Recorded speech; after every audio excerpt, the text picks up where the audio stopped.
ये वाला में आपका स्वागत है।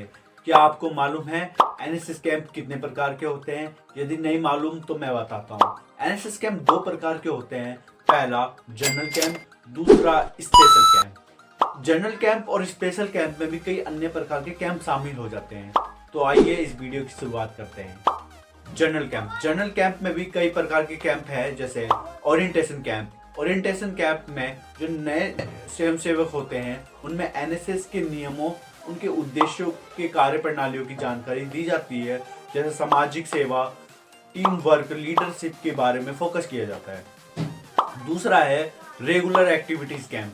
यह कैंप में कॉलेज और विश्वविद्यालय स्तर पर रेगुलर एक्टिविटीज जैसे सामाजिक सेवा और स्वच्छता अभियान, वृक्षारोपण अभियान जैसे कार्य प्रणाली में शामिल होते हैं और उसका जागरूक फैलाते हैं। तीसरा कैंप है एडवेंचर कैंप। एडवेंचर कैंप करने के लिए एडवेंचर कैंप में बेसिकली रिवर क्रॉसिंग और माउंटेनिंग गतिविधियों में शामिल किया जाता है। इसमें आत्मविश्वास को बढ़ावा दिया जाता है और टीम लीडरशिप का भी बढ़ावा दिया जाता है। चौथा कैंप है नेशनल इंटीग्रेशन कैंप। इस कैंप में विभिन्न राज्य के वॉलंटियर्स, जिसको स्वयंसेवक कहते हैं, वो शामिल होते हैं और अपने सांस्कृतिक गतिविधियों को एक दूसरे से साझा करते हैं।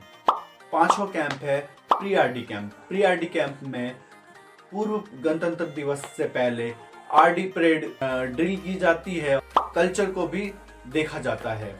छठा कैंप है Republic day camp. Republic day camp भी दिल्ली में आयोजित किया जाता है, जिसमें कई राज्यों के स्वयंसेवक शामिल होते हैं। सातवां है यूथ एक्सचेंज प्रोग्राम, जिसमें विभिन्न देश के स्वयंसेवक आते हैं और अपनी संस्कृति को एक दूसरे से साझा करते हैं। फिर आता है आठवां कैंप।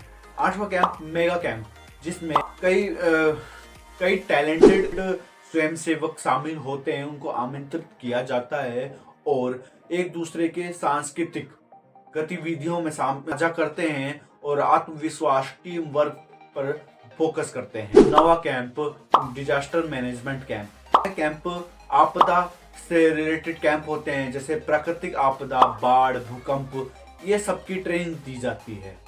फिर आता है 10वां कैंप ब्लड डोनेशन कैंप, जिसमें रक्तदान शिविर भी कहा जाता है।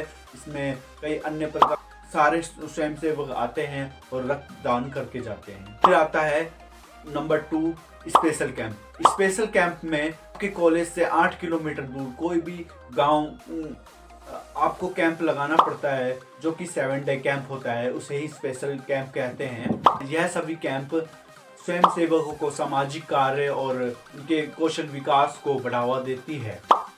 तो अगर आपको यह भी जानना है कि एनएसएस और एनसीसी की कौन कौन से रैंक, सीनियर रैंक किस तरह से होती है, तो मैं इस पे भी एक वीडियो बना दूंगा।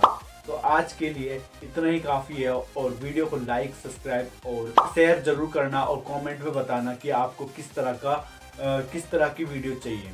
धन्यवाद।